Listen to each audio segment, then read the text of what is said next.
大家好，我是大温温，一个朝9晚5的繁忙上班族，业余时间喜欢旅游，也喜欢分享我的旅游见闻。我还是个电车车主，曾开着我的小特穿越过大半个加拿大，以及探索美国周边。西班牙坐落在欧洲最南端的利比利亚半岛，北部城市依山傍海，是高迪的奇幻王国，而南部城市飘着橘子香味儿，神秘悬崖上的大桥连着令人屏息的美景，还有历史浓厚的双教合一大教堂。9天能看完这些吗？那请跟着旅游计划狂魔大温温安排9天时间，精挑细选3个城市，每个城市住3晚，依次是北部的巴塞罗那、中部的马德里、南部的塞维利亚。大温一向热衷老城压马路，所以住宿都安排在老城里。而每座城市，我不仅会打卡那些非去不可的著名景点，还特意加入了小镇探访，寻觅不一样的风情。城市与城市、小镇与城市之间，全靠高铁和大巴穿梭，时间合理，风景不落。毕竟来西班牙不是来看的，更是来融入的。第1天抵达巴塞罗那，我乘坐的是夜航班。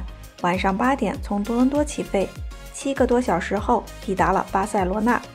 入住酒店后，带着满满的期待，开启了巴塞罗那的探索之旅。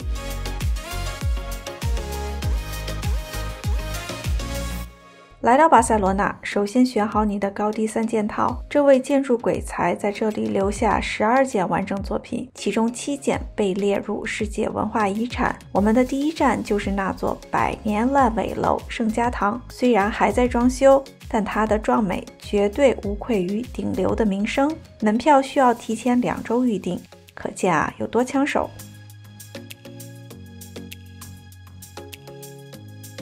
这张在圣家堂门口自拍照片我超爱，建议机位选在检票后登上的圆台，把相机放低一点，别有一种趣味视角。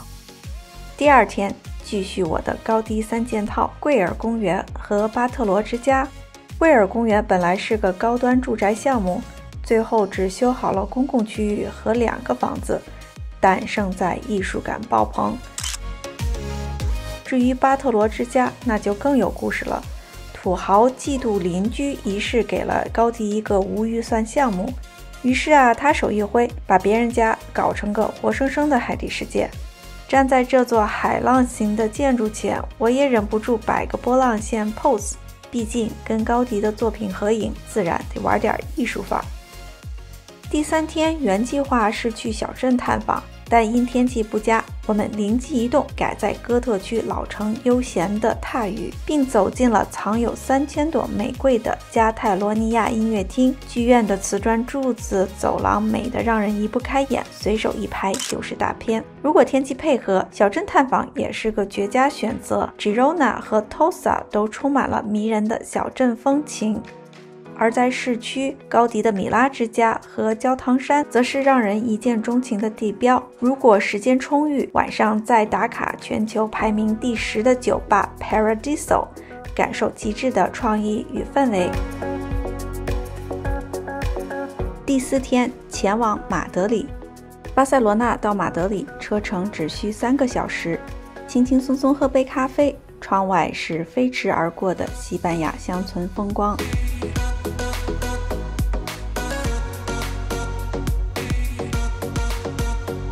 第5天来到马德里，大皇宫绝对是打卡清单上的必去之地。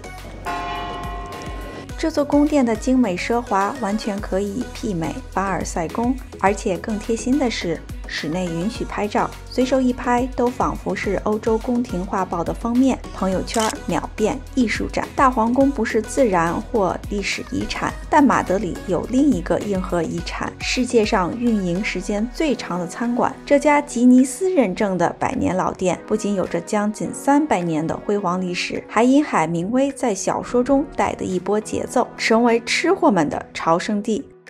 他家的推荐菜是烤乳猪，太好吃了。第6天开启小镇之旅。托莱多，西班牙的旧首都，在马德里南部的70公里，无论是坐大巴还是火车都能轻松到达。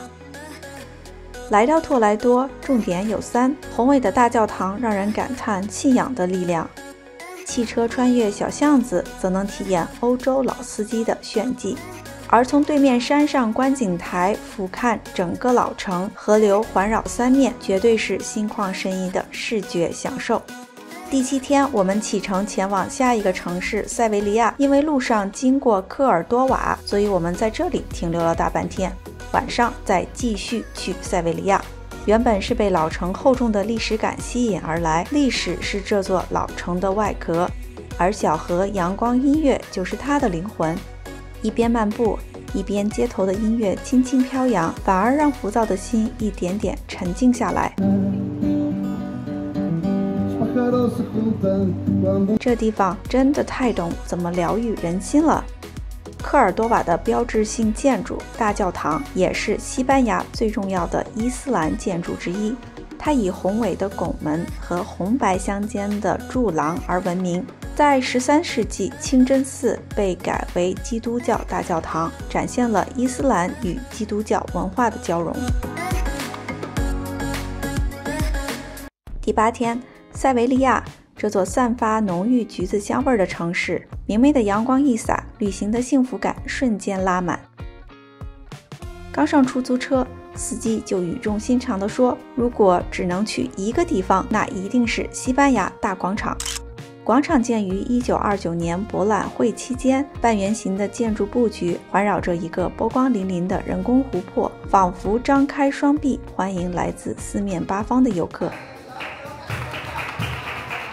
它大胆地融合了多种风格，充分展示了西班牙文化的多元与丰富。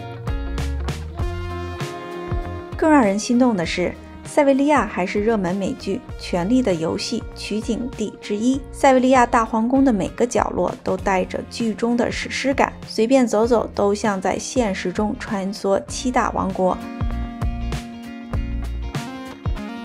第9天，隆达，一个充满传奇色彩的悬崖小镇，位于塞维利亚东南130公里，没有火车直达，有大巴直达。这里标志性建筑隆达大桥，也叫新桥，虽然称之为新，但也是200年前的手笔。新桥横跨峡谷，是镇上标志性建筑，也是最让人屏息凝神的地方。站在桥上往下看，悬崖陡峭到让人瞬间腿软。远望无边无际的田园风光，风景又美到舍不得眨眼。拍隆达大桥有2个重点机位，正面和背面。想拍正面的经典照，得先过桥，然后沿着陡坡一路向下，达到 Arabic Arch。最佳拍摄时间呢是傍晚时分，因为大桥面向西，夕阳的金色光线铺洒在桥身上，出片效果大赞。大桥背面的风景同样不容错过。要拍背面，要从后街下到一个隐藏的小花园，这个位置不仅能收获大桥背影，还能顺着路走到老桥，满满都是发现宝藏的感觉。不过隆达可不止大桥合影这一件，沿着悬崖散步，你会发现无数漂亮的拍摄点，其中包括一个让人浮想联翩的在逃公主城堡继位，随便站在哪里都有种童话主人公的既视感。临回家前，再欣赏峡谷染上夕阳的金色光芒，这里的美是相机都拍不尽的那种。最后，希望今天介绍的内容对大家的西班牙行程计划有所帮助。那咱们下次再聊。